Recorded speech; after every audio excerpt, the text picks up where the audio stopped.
नमस्कार दोस्तों, स्वागत है आप सभी का एक और नए वीडियो में। दोस्तों, ध्यान लगाने के बारे में हमने काफी सारी कहानियां सुनी हैं, हमने काफी सारी बातें सुनी हैं, लेकिन उसके बाद भी हम ध्यान नहीं लगा पाते, हम किसी काम में मन नहीं लगा पाते।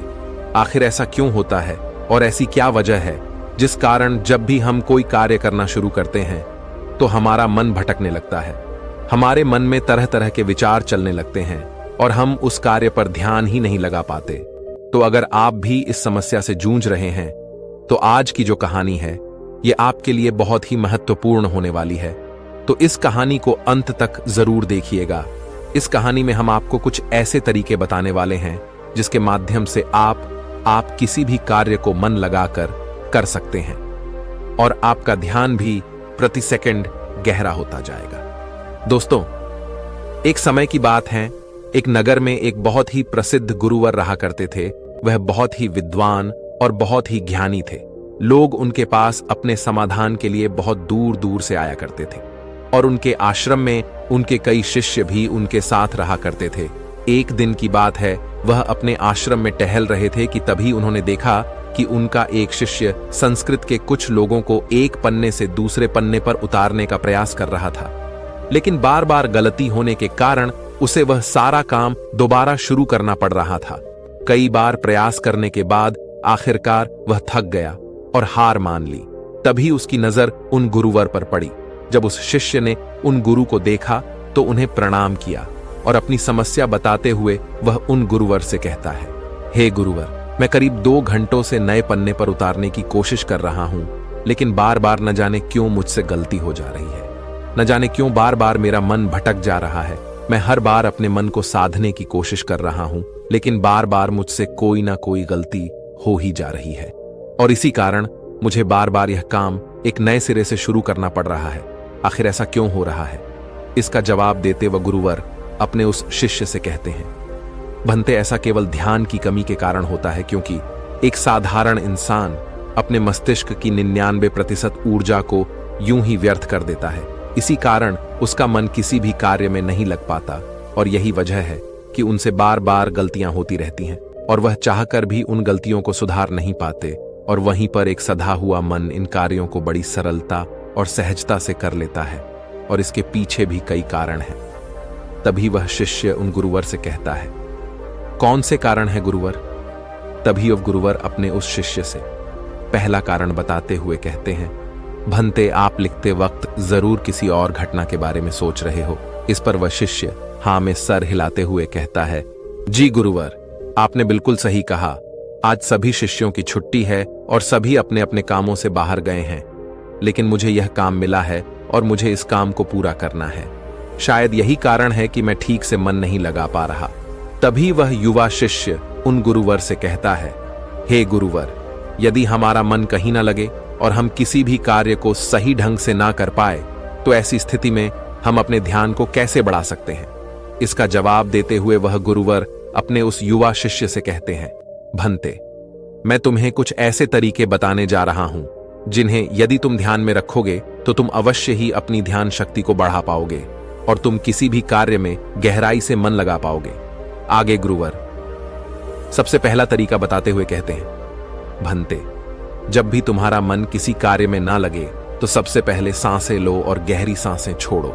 ऐसा करीब 5 बार करो और अपने मन को काम और अन्य चीजों से हटाकर केवल सांस पर ले आओ। आगे गुरुवर अगला तरीका बताते हुए कहते हैं, भंते, जब भी तुम कोई कार्य कर रहे हो तो अपनी सारी इंद्रियों को एक काम से जोड़ने का प्रयास करो। जैसे कि अब भी तुम लिखने का प्रयास कर रहे थे, तो लिखते वक्त जब तुम कलम अपने हाथों में पकड़ते हो तो उंगलियों के बीच में उस कलम का स्पर्श महसूस करो। अपनी आंखों से शब्दों को बनते हुए देखो और लिखते समय कलम और कागज के घर्षण से जो आवाज उत्पन्न हो रही है उस पर ध्यान केंद्रित करो। उसे ध्यान से सुनो या फिर तुम लिखते समय शब्दों का उच्चारण अपने मन के भीतर गूंजता हुआ महसूस करो। और अब अपनी नाक से उस स्याही की गंध को महसूस करो। इससे तुम्हारी सारी इंद्रियां एकजुट हो जाएंगी और एक ही काम से जुड़ जाएंगी। आगे वह गुरुवर कहते हैं, अपने काम के साथ एकजुट हो जाओ, उससे जुड़ जाओ और अपनी इंद्रियों को अपने काम के साथ जोड़ने के बाद तुम्हारा ध्यान अत्यधिक गहरा हो जाएगा। इसका अर्थ यह हुआ कि तुम काम के साथ एक हो चुके हो, यानी कि तुम काम में पूरी तरह से खो चुके हो। और जब तुम इस प्रकार कोई भी कार्य करोगे तो तुम्हें समय का पता भी नहीं चलेगा और तुम्हारे कार्य में कोई भी गलती भी नहीं होगी। लेकिन मेरी एक बात और याद रखना, यदि बीच बीच में तुम्हारा मन भटकने लगे, तुम्हारे मन में तरह तरह के विचार उठने लगे और तुम्हारा मन यहां वहां भागने लगे, तो डरना मत। तुम दोबारा से निश्चय करना और दोबारा से ध्यान लगाने का प्रयास करना। देखते ही देखते तुम इस अभ्यास में निपुण हो जाओगे और तुम्हारा ध्यान अत्यधिक गहरा होता चला जाएगा। उस शिष्य ने उन गुरुवर की सारी बातें ध्यानपूर्वक सुनी और उसके बाद उसने ऐसा ही किया। और देखते ही देखते वह अपने कार्य में इतना खो गया कि जहां जहां वह गलतियां कर रहा था वहां पर अब उससे कोई भी गलतियां नहीं हो रही थीं। और तो और उसने अपना सारा कार्य एक बार में ही पूरा कर लिया। और ऐसा इसलिए हो पाया क्योंकि हमारा सारा ध्यान हमारी इंद्रियों में बटा होता है और इसलिए हमें अपनी इंद्रियों को एक कार्य पर लगाना बहुत आवश्यक है। क्योंकि यदि हमारा ध्यान इन इंद्रियों में बटा रहेगा तो हमारा मन भटकता रहेगा। जहां जहां भी हमारी इंद्रियां भागी वहां वहां हमारा मन भी भागेगा। लेकिन वहीं पर यदि आपने अपनी सारी इंद्रियों को केवल एक ही कार्य पर लगा दिया तो आपका मन भटकना बंद हो जाएगा और इस समय आप बहुत ही अत्यधिक गहरे ध्यान में पहुंच जाएंगे। किंतु साधारण मन इसे ज्यादा देर तक साध नहीं सकता, लेकिन इस प्रकार बार बार और निरंतर अभ्यास करने से मन ध्यान को साधना सीख जाता है और आपका ध्यान अत्यधिक गहरा होने लगता है और आपको उस कार्य में रुचि भी आने लगती है। और जब भी आप उस कार्य में पूरी तरह से खो जाते हैं तो आपको समय का भी पता नहीं लगता और आपका कार्य भी अच्छी तरह से और सफलतापूर्वक हो जाता है। वह गुरुवर अपने शिष्य को यह सारी बातें बताकर ध्यान में लीन हो गए। लेकिन तभी वहां पर एक युवक आया और उस युवक ने उन गुरुवर को प्रणाम किया। तभी उन गुरुवर ने अपनी आंखें खोली और इस पर वह युवक कहता है, हे गुरुवर, मैं आपके पास बहुत दूर से आया हूं। मैंने आपके बारे में तरह तरह की बातें सुनी है। मैंने सुना है कि आप सभी की समस्याओं का समाधान करते हैं। मेरी भी एक समस्या है, कृपया करके मेरा मार्गदर्शन करें। इस पर वह गुरुवर उस युवक से कहते हैं, बोलो, आखिर तुम्हारी क्या समस्या है? वह युवक अपनी समस्या बताते हुए उन गुरु से कहता है, हे गुरुवर, मैं बहुत लंबे समय से तैयारी कर रहा हूं। मैंने कई तरह के सरकारी परीक्षाएं भी दी हैं, लेकिन मैं किसी में भी उत्तीर्ण नहीं हो पाया। मुझे यह पता ही नहीं चल पा रहा कि आखिर मुझसे गलती कहां हो रही है, आखिर मुझ में क्या कमी है। उस युवक का यह प्रश्न सुनकर वह गुरुवर मुस्कुराने लगे और उस युवक से कहते हैं, भंते, क्या तुम सच में अपनी परीक्षा में सफल होना चाहते हो? इसका जवाब देते हुए वह युवक कहता है, हां गुरुवर, मैं अपनी परीक्षा में सफल होना चाहता हूं, इसीलिए तो मैं आपके पास आया हूं। कृपया करके मेरा मार्गदर्शन करें। तभी वह गुरुवर अपने स्थान से उठे और उस युवक का हाथ पकड़कर के एक कुएं पर ले गए। कुएं के पास पहुंचकर उन गुरुवर ने उस युवक के हाथ में एक घड़ा थमा दिया और उस युवक से कहा, इस घड़े में पानी भरकर वापस आश्रम में ले आओ। इतना कहकर वह गुरुवर वापस आश्रम लौट गए। लेकिन वह युवक वहीं खड़ा खड़ा यह सोच रहा था, भला इस घड़े में पानी भरने से मुझे मेरे प्रश्न का उत्तर कैसे मिलेगा? आखिर मुझे यह कैसे पता चलेगा कि मैं परीक्षा में कैसे पास हो सकता हूं? लेकिन उस युवक के पास और कोई विकल्प भी नहीं था। इसलिए जैसा कि उसे उन गुरुवर ने कहा था, कुएं से पानी खींचा और मटके में पानी भर लिया। लेकिन यह क्या, मटके में तो कई सारे बारीक छेद है जिनसे पानी धीरे धीरे रिस रहा है। वह युवक मन ही मन यह सोचने लगा, इस घड़े में तो छेद है, मैं इसे आश्रम में कैसे ले जाऊंगा? तभी उसने सोचा, यह छेद तो बहुत छोटे हैं, यदि मैं इसे जल्दी जल्दी ले जाऊं तो मैं आश्रम तक जल्दी पहुंच जाऊंगा और इसमें से पानी भी ज्यादा नहीं गिरेगा। यह सोचकर उस युवक ने वह घड़ा उठाया और दौड़ता हुआ वह जल्दी जल्दी उन गुरुवर के पास पहुंचा। लेकिन जब तक वह वहां आश्रम पहुंचता वह पूरी तरह से भीग चुका था और मटके में पानी केवल नाम मात्र के लिए ही बचा था। इसे देखकर वह गुरुवर मुस्कुराने लगे और उस युवक से कहते हैं, मन का भटकाव बहुत बड़ी बीमारी है और तुम्हारे साथ भी यही हो रहा है। तुम्हारे मन में विभिन्न प्रकार के विचार हैं, अर्थात तुम एक समय में कई सारे विचार सोच रहे हो, जिस कारण लगातार तुम्हारी मानसिक ऊर्जा व्यर्थ हो रही है और इसीलिए मेहनत करते हुए भी तुम कोई परिणाम प्राप्त नहीं कर पा रहे हो, जैसा कि उस मटके में कई सारे बारीक छेद थे और तुमने सोचा कि तुम उसे लेकर जल्दी जल्द आश्रम पहुंच जाओगे, जो तुम्हारा लक्ष्य था। लेकिन तुमने देखा कि वह सारा पानी धीरे धीरे करके उस मटके से गिरता चला गया और अंत तक इस मटके में केवल नाम मात्र पानी ही बचा है। इसलिए अपने मन को भटकने से रोको, क्योंकि ध्यान के बिना कोई भी कार्य पूरा नहीं किया जा सकता है। इस पर कुछ लोग जरूर कहेंगे कि कुछ काम केवल शारीरिक शक्ति से ही होते हैं, लेकिन याद रखें कि शरीर भी मन के आदेश पर ही चलता है, इसलिए सारे कार्य मानसिक शक्ति से ही संभव हो पाते हैं। यदि कोई लकड़हारा लकड़ी काटते समय ध्यान ना रखे तो वह एक जगह पर कुल्हाड़ी नहीं चला सकता और हो सकता है कि वह खुद को चोट भी पहुंचा ले। इसलिए जानकारी और हर कार्य का मूल तत्व है ध्यान। और यदि तुम अपने जीवन में कुछ बड़ा हासिल करना चाहते हो, इस परीक्षा में सफल होना चाहते हो, तो तुम्हें एक जगह तो ध्यान लगाना सीखना ही होगा, क्योंकि तुम जैसी आदत डालोगे वैसा ही तुम्हारा मन बनता चला जाएगा। इसलिए जब भी तुम छोटे से छोटा कार्य भी करो तो उसे पूरा मन लगाकर करो। ऐसा करने से हमारे मन का स्वभाव बदलने लगता है और हम किसी भी कार्य में मन लगाने लगते हैं। और यदि एक बार तुमने इसमें निपुणता हासिल कर ली तो तुम्हें सफलता अवश्य मिलेगी। तभी वह युवक उन गुरुवर से कहता है, किंतु गुरुवर, जब भी मैं पढ़ने बैठता हूं तो मन में तरह तरह के विचार आने लगते हैं और मैं मन के उन विचारों में हटा चला जाता हूं। मैं चाहकर भी अपने मन को रोक नहीं पाता। ऐसी स्थिति में मैं मन के उन विचारों को कैसे छोड़ सकता हूं? इस पर वह गुरुवर मुस्कुराते हुए उस युवक के हाथों में गिलास थमा है और उस गिलास में लबालब पानी भर देते हैं और उस युवक से कहते हैं, यह गिलास जो तुम्हारे हाथ में है, इस गिलास में से एक भी बूंद पानी नीचे नहीं गिरना चाहिए, इसे पकड़ कर रखो।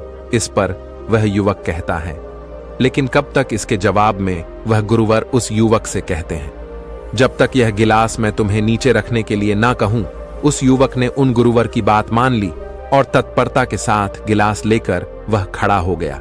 आखिर में उसे भी तो अपनी योग्यता उन गुरुवर को साबित करनी थी।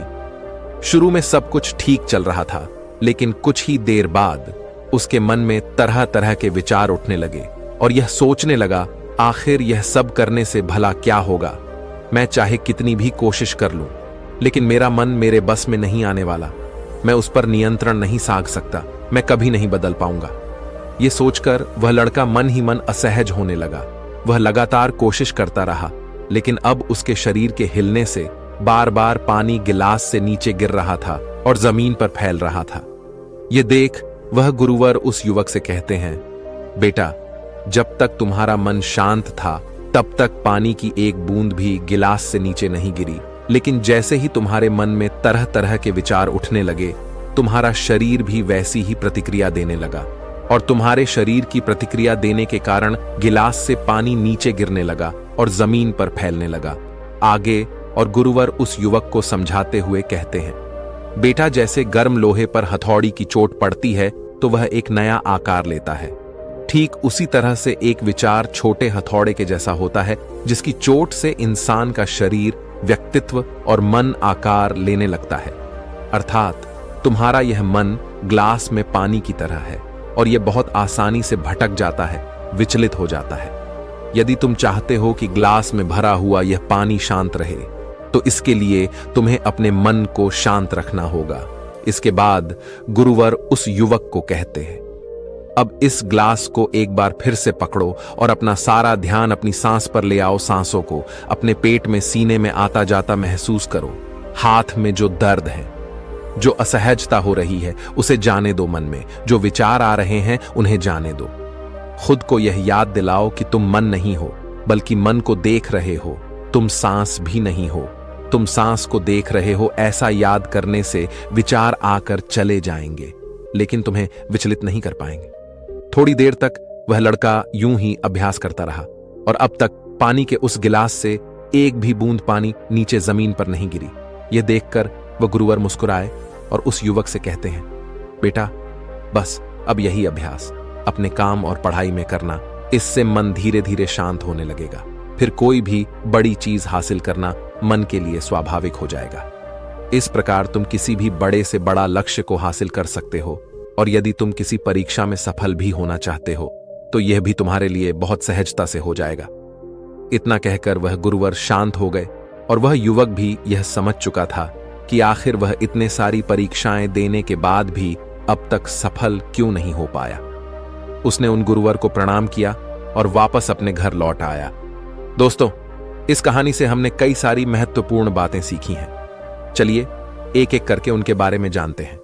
सबसे पहले पांचों इंद्रियों को एक काम पर लगाओ, गहरी सांसें लो और गहरी सांसें छोड़ो।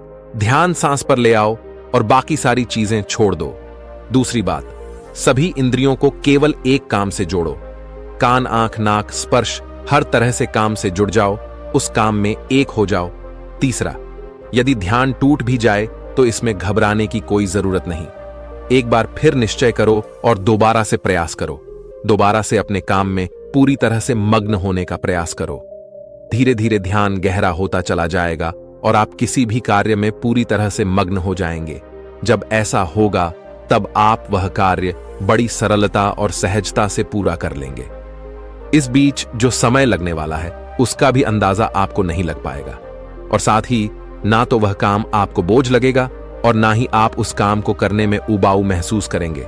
आप उस काम में आनंदित रहेंगे, उस काम में आपको मजा आएगा और आप उस कार्य को बड़ी सरलता और सहजता से पूरा कर पाएंगे।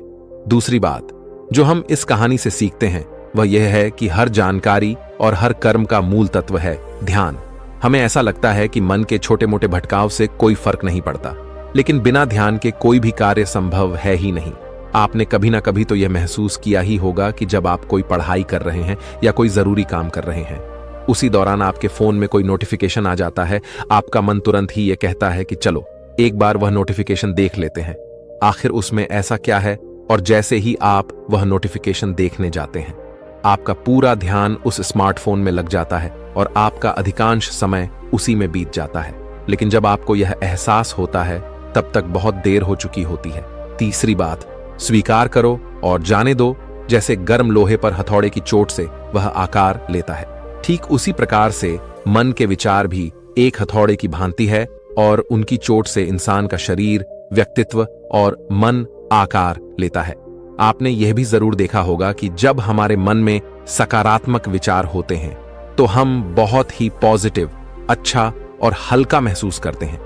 वहीं जब हमारे मन में नकारात्मक विचार होते हैं तो हम बहुत ही भारी, परेशान और चिंतित महसूस करते हैं। साथ ही हमारा शरीर भी बहुत थका थका महसूस होता है। इसलिए छोटे से छोटे विचारों पर हमें ध्यान देना आवश्यक है। इसीलिए हमें जागरूक रहना आवश्यक है और इसीलिए अनचाहे विचारों को अपने मन में न आने देना, उन्हें जाने दो, बल्कि अपने सांसों पर ध्यान रखो। खुद को यह याद दिलाओ कि मैं मन नहीं हूं, मैं तो मन को देख रहा हूं। मैं सांस नहीं हूं, मैं तो सांसों को देख रहा हूं। जो भी विचार आए उसे स्वीकार करो और जाने दो। ऐसा करने से मन अनचाहे विचारों से मुक्त हो जाएगा और आप एक पानी में पत्ते की तरह पानी के ऊपर तैरने लगेंगे, जिससे आप आनंदित और खुश महसूस कर पाएंगे। आपका शरीर हमेशा तंदुरुस्त और स्फूर्ति महसूस कर पाएगा और ना ही आपका मस्तिष्क किसी भी प्रकार के तनाव और चिंता में डूब पाएगा। इस प्रकार आप सही निर्णय भी ले पाएंगे और आपका ध्यान भी गहरा होता चला जाएगा। देखते ही देखते आप हर काम में मन भी लगा पाएंगे और आप हर किसी कार्य में सफलता हासिल कर पाएंगे। जैसा भी आप चाहेंगे आप वैसा कर पाएंगे। दोस्तों, आपने आज के इस वीडियो से क्या सीखा वह मुझे आप कमेंट में बता सकते हैं। इसी के साथ में उम्मीद है कि आपको आज की वीडियो पसंद आई होगी, तो इस वीडियो को उस इंसान को शेयर करें जिससे यह कहानी सुनने की जरूरत है और उसी के ठीक बाद चैनल को सब्सक्राइब करें।